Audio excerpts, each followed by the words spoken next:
সুপ্রিয় দর্শক, আসসালামু আলাইকুম। আপনাদের সবাইকে স্বাগত জানাচ্ছি এখনকার আলোচনায়। আপনাদের সঙ্গে আছি আমি সিরাজুল ইসলাম। দর্শক, আলোচনার শুরুতে আপনাদের সবাইকে জুমা দিনের মুবারকবাদ। দর্শক, ইসরায়েল থেকে আমেরিকা 27টি রিফুয়েলিং ট্যাঙ্কার বিমান প্রত্যাহার করেছে।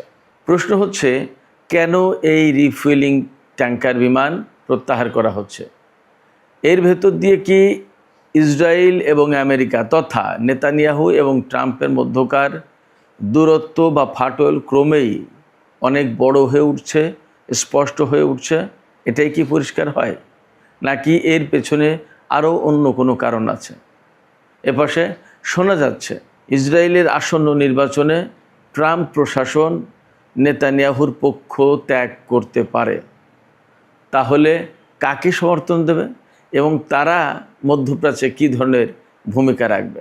এছাড়া এই যে নেতানিয়াহু ট্রাম্পের ভেতরে মতপার্থক্য ক্রমেই স্পষ্ট হচ্ছে, আসলে এর শেষ পরিণতি কোথায় গিয়ে থামবে এবং মধ্যপ্রাচ্যের ভূরাজনীতিতে এবং কৌশলগত অবস্থানে আসলে কী ধরনের পরিবর্তন আসবে? সুপ্রিয় দর্শক, এই বিষয়গুলো নিয়ে এখন আমি বিস্তারিত আলোচনা করার চেষ্টা করব। আশা করি আপনারা শেষ পর্যন্ত সঙ্গে থাকবেন। আর ভিডিও ভালো লাগলে লাইক, কমেন্ট, শেয়ার করবেন এবং চ্যানেলটি সাবস্ক্রাইব করে সাথেই থাকবেন। দর্শক, চলুন বিস্তারিত আলোচনায় চলে যাই। আন্তর্জাতিক বিভিন্ন গণমাধ্যমে খবর বেরিয়েছে, মার্কিন প্রশাসন ইসরায়েল থেকে 27টি ট্যাঙ্কার বিমান প্রত্যাহার করে নিয়েছে।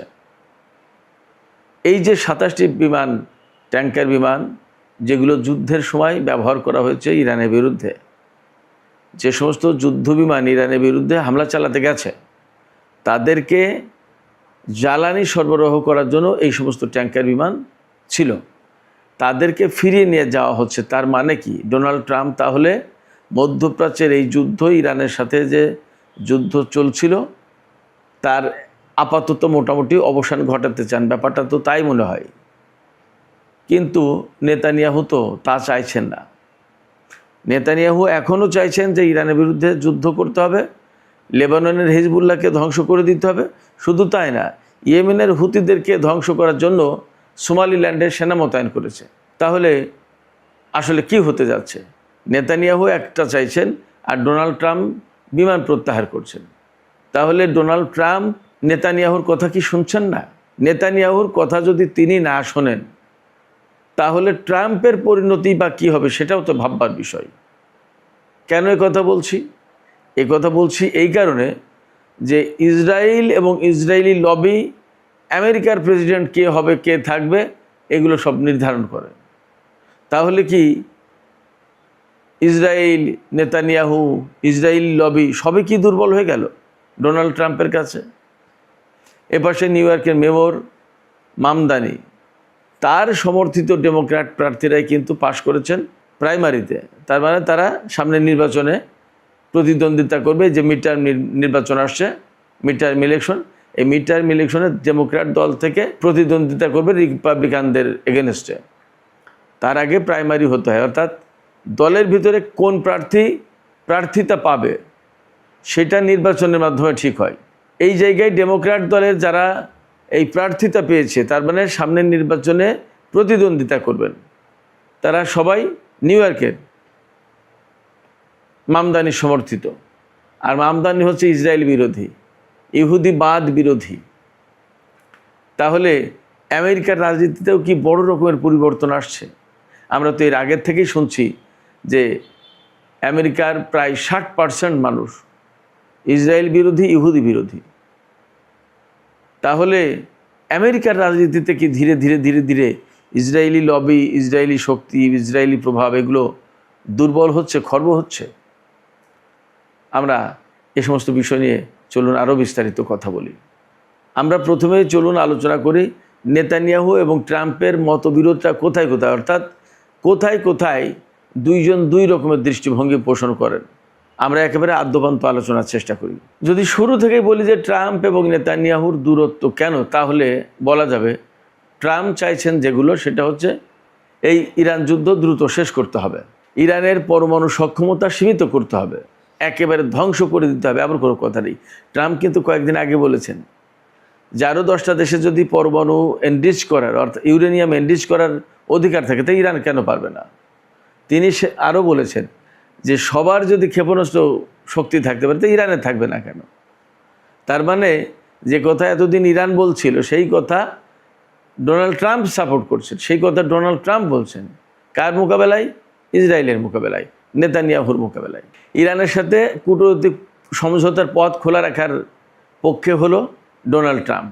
সর্বোপরি আমেরিকা আরেকটি মধ্যপ্রাচ্য যুদ্ধে, সুদীর্ঘ যুদ্ধে, ইরাক যুদ্ধ যেমন চলেছে, এত লম্বা দীর্ঘ যুদ্ধ আমেরিকা আর করতে চায় না, জড়াতে চায় না। এটা ডোনাল্ড ট্রাম্পের দৃষ্টিভঙ্গি। পক্ষান্তরে অর্থাৎ উল্টো দিকে নেতানিয়াহু কি চাইছেন? নেতানিয়াহু চান যে ইরানের সামরিক সক্ষমতা একেবারে ভেঙে দিতে হবে। নেতানিয়াহু চান ইরানের পরমাণু কর্মসূচি একদম ধ্বংস করে দিতে হবে। নেতানিয়াহু চান ইরানের ক্ষেপণাস্ত্র কর্মসূচি একেবারে ধ্বংস করে দিতে হবে। নেতানিয়াহু চান ইরানের উপরে সর্বোচ্চ চাপ বজায় রাখতে হবে। নেতানিয়াহু চান যুদ্ধ কন্টিনিউ করুক, অর্থাৎ যুদ্ধ চলুক, এখনই শেষ করার দরকার নেই। শুধু তাই না, প্রয়োজনে ব্যাপক হত্যাযজ্ঞ, হত্যাকাণ্ড চলবে, কিন্তু যুদ্ধ থামানোর প্রয়োজন নেই, প্রশ্ন নেই। নেতানিয়াহুর এইরকম দৃষ্টিভঙ্গি। এই দুই জায়গায় দুই নেতার অর্থাৎ নেতানিয়াহুর আর ট্রাম্পের মারাত্মক রকমের দৃষ্টিভঙ্গিগত পার্থক্য আছে। এই জায়গায় প্রশ্ন আসতে পারে, তাহলে ডোনাল্ড ট্রাম্প যুদ্ধ করলেন কেন? ডোনাল্ড ট্রাম্প যুদ্ধ করেছেন অনেকগুলো কারণে, আমি অনেক ভিডিওতে বলেছি। তার ভেতরে এপিস্টিন ফাইল একটা, তার ভেতরে ডোনাল্ড ট্রাম্পের লোভ কাজ করে থাকতে পারবে যে ইরানের সম্পদ নিজেদের করতলগত হবে, হস্তগত হবে ভেনিজুয়েলার মতো। এরপরে তাকে দেখানো হয়েছিল যে তিনি হবেন গ্রেট কিং, যিনি শেষ জামানার একজন খারাপ শাসককে হত্যা করবেন। নেতানিয়াহু তাকে এইভাবে বুঝিয়েছিলেন। এছাড়া নেতানিয়াহুর বা ইসরায়েলি লবির ব্যাপক চাপ ছিল ডোনাল্ড ট্রাম্পের উপরে, কিন্তু ডোনাল্ড ট্রাম্প দীর্ঘকালীন যুদ্ধে জড়াতে চাননি। এটা আমরা যুদ্ধের শুরু থেকেই দেখতে পাচ্ছি। যুদ্ধ শুরু 7-8 দিন 10 দিন পরে গিয়েই তিনি চুক্তি করে দৌড়াদৌড়ি চাপাচাপি শুরু করেছেন। নেতানিয়াহু এবং ডোনাল্ড ট্রাম্পের ভেতরে আরেকটা বড় পার্থক্য, যুদ্ধবিরতি নিয়ে দুইজনের দুই রকম অবস্থান। ডোনাল্ড ট্রাম্প চাইছিলেন যে যুদ্ধবিরতি দ্রুতই হয়ে যাক, আর নেতানিয়াহু চেয়েছেন না, এই যুদ্ধ যতদিন প্রয়োজন ততদিন করতে হবে। অথচ বাস্তব কথা হচ্ছে এই যুদ্ধ করতে গিয়ে নেতানিয়াহুর বা ইসরায়েলের যতটা আর্থিক সংকট তৈরি হচ্ছিল তার চেয়ে অনেক বেশি আর্থিক সংকট তৈরি হচ্ছিল আমেরিকার। কারণ নেতানিয়াহুকে বা ইসরায়েলকে অস্ত্র সরবরাহ করে প্রধানত আমেরিকা, আর আমেরিকা নিজের যুদ্ধের জন্য তো করতে হচ্ছে। আর ইরান সবচেয়ে বেশি হামলা করছিল ইসরায়েলের উপরে, তাও এবং ইসরায়েলি অবস্থানে। তাহলে সেগুলো আবার ঠেকানোর প্রশ্ন ছিল। তা এগুলো ঠেকানোর জন্য আমেরিকা কিন্তু তার থার্ড পেট্রিয়ট ইন্টারসেপ্টর সব শেষ করে ফেলছিল। এই যে পরিস্থিতি ক্রমেই খারাপের দিকে যাচ্ছিল, মার্কিন ভান্ডারের অস্ত্র শূন্য হয়ে আসছিল, এ নিয়ে ইসরায়েলের কোনো মাথা ব্যথা নেই। এ নিয়ে কিন্তু মাথা ব্যথা ছিল আমেরিকার। কারণ এই অস্ত্র ভান্ডার শূন্য হয়ে গেলে তখন যদি কোনো কারণে রাশিয়া এবং চীনের সাথে যুদ্ধের প্রশ্ন আসতো বা তারা যদি যুদ্ধে জড়িয়ে পড়তো, তাহলে এই বৃহৎ শক্তির মতো শক্তি যদি যুদ্ধে জড়িয়ে পড়তো তাহলে আমেরিকাকে কিন্তু একেবারে রাতারাতি পরাজয় বরণ করতে তো কোনো উপায় ছিল না। এবং ডোনাল্ড ট্রাম্প তো বলেছেন যে এই যুদ্ধে তুরস্ক, রাশিয়া এবং চীন জড়িয়ে পড়তে চেয়েছিল, তার কারণে তারা জড়াতে পারেনি বা তিনি থামিয়েছেন। এখানে একটা কথা আমি বলে রাখি, যদি রাশিয়া এবং চীনের চাপের মুখে ডোনাল্ড ট্রাম্প এই যুদ্ধ থামিয়ে থাকেন, অর্থাৎ তিনি যদি রাশিয়া এবং চীনকে বলে থাকেন যে আপনাদের যুদ্ধে জড়ানোর দরকার নেই, আমি যুদ্ধের অবসান ঘটাচ্ছি, যদি তাই হয় তাহলে ইরান যা যা দাবি করছে ঠিক তাই পূরণ করেই আমেরিকাকে এখান থেকে গুটিয়ে নিতে হবে। সেক্ষেত্রে মধ্যপ্রাচ্য থেকে মার্কিন সামরিক ঘাঁটি সরিয়ে নেওয়া অবধারিত হয়ে যাবে, অপরিহার্য। এটা মাস্ট, ডোনাল্ড ট্রাম্পকে হয়তো করতেই হবে। আমরা আরও কিছুদিন গেলে বুঝতে পারবো যে আসলে কী হয়েছে, কী হচ্ছে। চীন এবং রাশিয়াকে যদি ম্যানেজ করে এই যুদ্ধ বন্ধ করে থাকেন ডোনাল্ড ট্রাম্প, তাহলে ডোনাল্ড ট্রাম্পের এখানে কোনো চালাকির কোনো সুযোগ থাকবে না। পুতিন কিন্তু গতকালকে বলেছেন রাশিয়া হচ্ছে পরমাণু অস্ত্রের মাস্টার। পরমাণু অস্ত্র কীভাবে বানাতে হয়, ব্যবহার করতে হয় আর কীভাবে কী করতে হয় সবচেয়ে বেশি ভালো জানে রাশিয়া, এই কথা কিন্তু পুতিন বলেছেন। তার মানে কি, আমেরিকা বা পশ্চিমা জগৎকে একদম পরিষ্কার একটা হুমকি। ওই যে যুদ্ধবিরতির ব্যাপারে যে ডোনাল্ড ট্রাম্প এবং নেতানিয়াহুর মতপার্থক্য, ডোনাল্ড ট্রাম্প চান যুদ্ধবিরতি হোক, আর নেতানিয়াহু চান যতদিন প্রয়োজন ততদিন এই যুদ্ধ চালাতে হবে। তো যদি ব্যাপারটা তাই হয়, তাহলে বোঝা যাচ্ছে, একদম পরিষ্কার হয়ে যাচ্ছে আমাদের সামনে, দুইজনার এক ছন্দে নেই, দুইজনার এক বিন্দুতে নেই, দুইজনের দুটি পথ দুদিকে চলে গেছে। গাজা যুদ্ধ নিয়েও কিন্তু নেতানিয়াহু এবং ট্রাম্পের ভেতরে মতপার্থক্য আছে।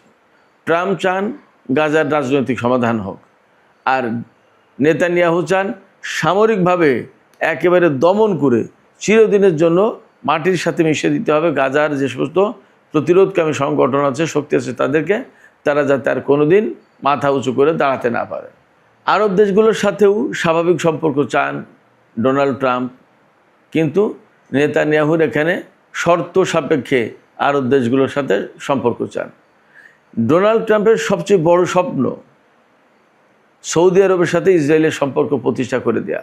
এই কাজটা করে দিলে মুসলিম বিশ্বে ইসরায়েল বিরোধিতা ব্যাপকভাবে কমে যাবে, এমনটা ধারণা করেন ডোনাল্ড ট্রাম্প। যদিও হয়তো ব্যাপারটা তেমন হবে না, কিন্তু তিনি মনে করেন যে সুন্নি বিশ্বের বা মুসলিম বিশ্বের, যাই বলি, নেতা যেহেতু সৌদি আরব, সেক্ষেত্রে সৌদি আরবকে দিয়ে ইসরায়েলের সাথে চুক্তি করালে ইসরায়েলের সাথে যে মুসলিম বিশ্বের যে একটা শত্রুতা, টানাপোড়েন, দূরত্ব আছে, এগুলো সব কমে যাবে। যদিও ব্যাপারটা ঠিক তেমনটি হবে না। যেমন আমরা দেখতে পাচ্ছি বেশ কিছু আরব দেশ ইসরায়েলের সাথে সম্পর্ক করলেও পাকিস্তান, বাংলাদেশের মতো দেশ যারা অনেক অনেক দূরে, তারা কিন্তু ইসরায়েলের সাথে সম্পর্ক করেনি। এরকম পৃথিবীতে আরও বহু মুসলিম দেশ আছে যারা ইসরায়েলের সাথে সম্পর্ক করবে না, সম্পর্ক করার চিন্তাও করে না। সিরিয়া এবং লেবানন নিয়েও কিন্তু ইসরায়েল আর আমেরিকার মতপার্থক্য আছে, অর্থাৎ ট্রাম্প এবং নেতানিয়াহুর মধ্যে মতপার্থক্য আছে।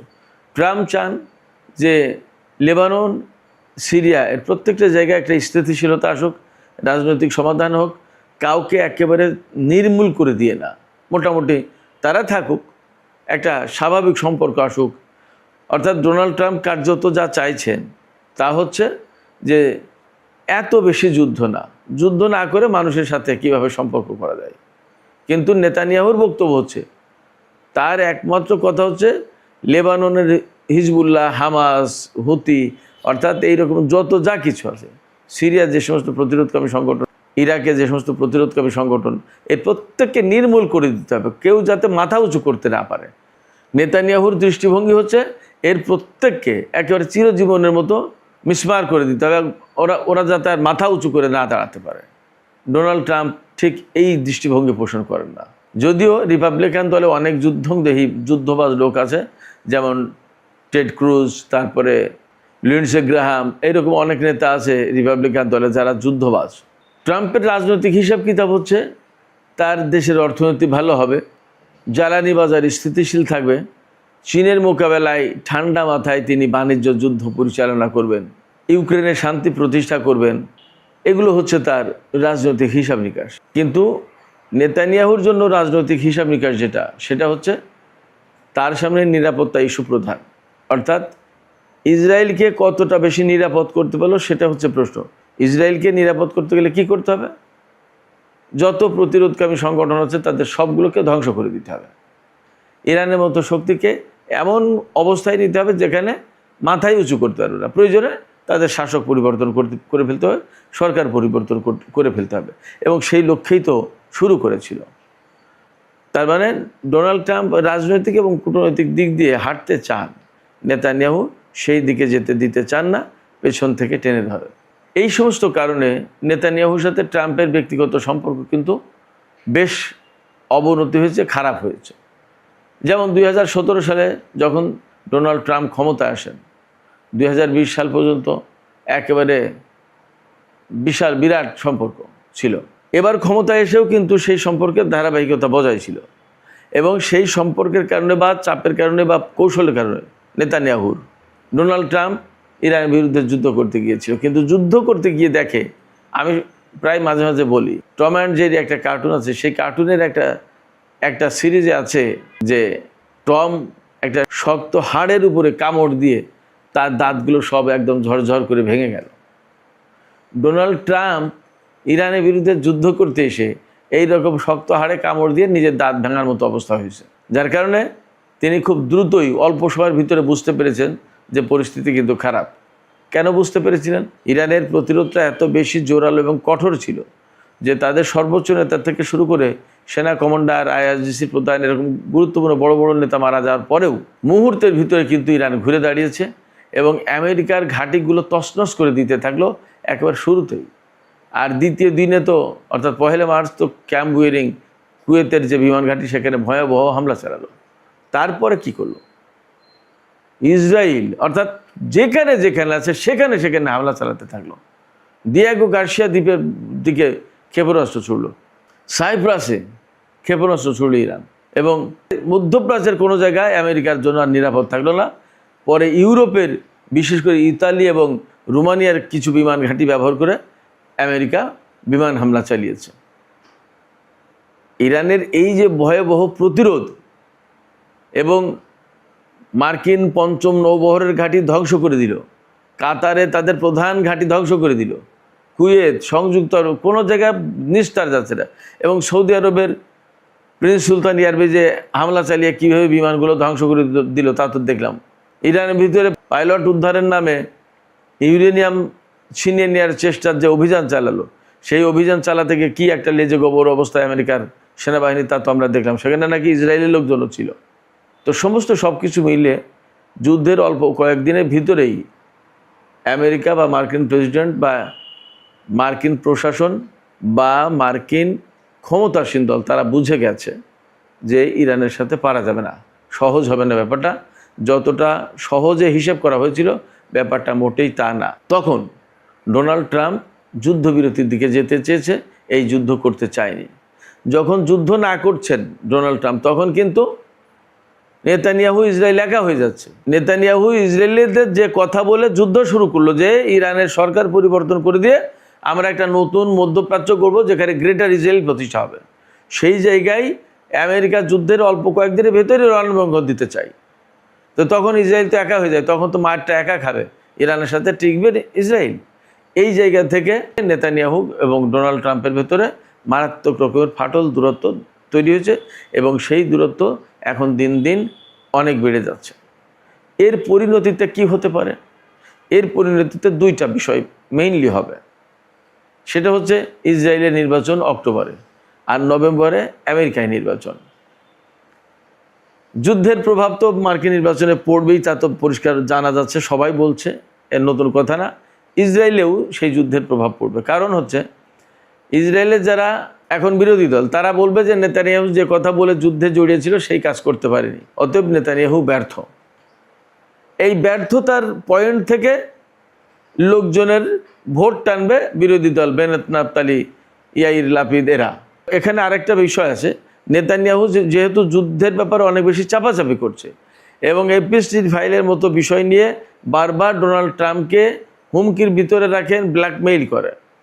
এই জায়গায় নেতানিয়াহুকে ক্ষমতা থেকে সরিয়ে দিয়ে যদি বিকল্প কোনো ব্যক্তিকে আনা যায় তাহলে ডোনাল্ড ট্রাম্পের জন্য সেইটা ভালো, নিরিবিলি নির্ঝঞ্ঝাট। এই নিরিবিলি নির্ঝঞ্ঝাট একটা অবস্থা তৈরি করতে চায় ডোনাল্ড ট্রাম্প, যার কারণে নেতানিয়াহুকে আসন্ন নির্বাচন অর্থাৎ অক্টোবরের নির্বাচনে তাকে বাদ দিয়ে বিকল্প প্রার্থী বেছে নেওয়ার যথেষ্ট সম্ভাবনা আছে। এবং এরই মধ্যে খবর বেরিয়েছে ডোনাল্ড ট্রাম্প ইসরায়েলের যে বিরোধী দলীয় নেতা যারা নেতানিয়াহুর বিরুদ্ধে নির্বাচনে প্রতিদ্বন্দ্বিতা করবেন তাদের সাথে যোগাযোগ করা শুরু করেছে। ইসরায়েল এবং ইসরায়েলের নির্বাচনে এই প্রভাব পড়বে নেতানিয়াহু এবং ডোনাল্ড ট্রাম্পের মধ্যে ফাটল এবং দূরত্ব সৃষ্টি হওয়ার কারণে। আর মধ্যপ্রাচ্যে পড়বে সবচেয়ে বড় প্রভাব। নেতানিয়াহু এবং ইসরায়েলকে যদি আলাদা করে দেয়, অর্থাৎ দূরত্বের কারণে ডোনাল্ড ট্রাম্প যদি তাদেরকে দূরে ঠেলে দেয়, তাহলে মধ্যপ্রাচ্যে ঘটনাটা যাবে উল্টে। ইরানের প্রভাব একচেটিয়া হয়ে যাবে এবং মধ্যপ্রাচ্যের সমস্ত আরব দেশ তখন ইরানের সাথে সম্পর্ক স্বাভাবিক করার জন্য, সুসম্পর্ক করার জন্য উঠে পড়ে লাগবে এবং ইসরায়েল এখানে কোণঠাসা হয়ে পড়বে। যখনই ইসরায়েল কোণঠাসা হয়ে পড়ছে তখন ইরান ধা ধা করে এগিয়ে যাবে এবং ইরানের সাথে যে সমস্ত প্রক্সি ফোর্স বা সহযোগী শক্তি ছিল তারাও কিন্তু আবার নতুন করে অনেক বেশি শক্তিশালী হয়ে উঠবে, যা প্রত্যেকটা জিনিস ইসরায়েলের জন্য হুমকি হয়ে দাঁড়াবে ভবিষ্যতে, এবং মধ্যপ্রাচ্যে একটা স্থিতিশীলতা প্রতিষ্ঠা হবে। ইরান দীর্ঘদিন ধরে যে কথা বলে আসছিল সেইটা প্রতিষ্ঠা হবে যে বাইরের শক্তির এখানে কর্তৃত্ব না, আমরা নিজেরা আমাদের নিজেদের সমস্যার সমাধান করব। এই একটা পরিবেশ, এই পরিস্থিতি তৈরি হবে। সুপ্রিয় দর্শক, আলোচনা শেষ করব। আলোচনা শেষ করার আগে শেষ কথা যেটা বলতে চাই সেটা হচ্ছে, মার্কিন প্রেসিডেন্ট ডোনাল্ড ট্রাম্প ইসরায়েল থেকে বিমান প্রত্যাহার করছেন। এটাই কি সবচেয়ে বড় ঘটনা? হ্যাঁ, এটা একটা গুরুত্বপূর্ণ খবর। কিন্তু বড় ঘটনা হচ্ছে ডোনাল্ড ট্রাম্পের সাথে নেতানিয়াহুর সম্পর্কের ফাটল, দূরত্ব এবং আজকের অবস্থা। এই অবস্থা যদি দীর্ঘায়িত হয় তাহলে মধ্যপ্রাচ্যের ভূ রাজনৈতিক সমীকরণ ভীষণভাবে পাল্টে যাবে, এতে কোনো সন্দেহ নেই। আপনাদের কি সন্দেহ আছে বলে মনে হয়? আপনারাই বা কী ভাবছেন? ডোনাল্ড ট্রাম্পের সাথে নেতানিয়াহুর আসলে কি দূরত্ব সৃষ্টি হয়েছে বলে আপনাদের মনে হয়? আপনাদের মতামত কমেন্টে জানাতে পারেন। আর ভিডিও ভালো লাগলে লাইক, কমেন্ট, শেয়ার করবেন এবং চ্যানেলটি সাবস্ক্রাইব করে সাথেই থাকবেন। দর্শক, আপনাদের সবাইকে অনেক অনেক ধন্যবাদ। আল্লাহ হাফেজ।